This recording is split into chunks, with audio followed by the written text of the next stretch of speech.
Yur aka. Ey, здравствуй, шеф. Assalomu alaykum. Nimaga odamlar hozir norkali shubalarni sotib olishi kerak? Nima sabab? Практически есть один слово, Лансе. Норка как торт. Tushunarli. Azaldan shunaqa gap bo'lgan ekan, norkalarni oltinga, ya'ni tillaga taqqoslashgan ekan. Что еще забыла? Они еще модно работать сдают. Demak chet ellarda hali ham bularni lombardga topshirib pul olsa bo'lar ekan, tillarni o'rniga. Еще последний, плюс последние новости. В 2026 году Финляндия. Новый норка. В 100 раз дороже, чем в 2025 году.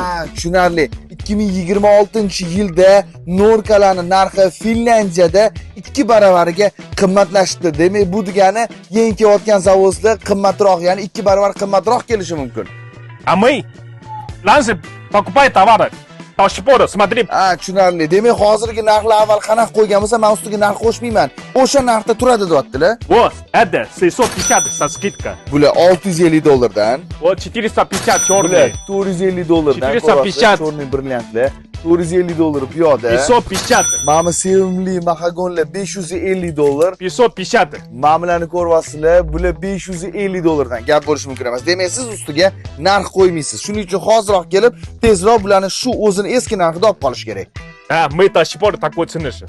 Поэтому надо, пока есть размер, быстро походить. Кеп кореп, оп кореп.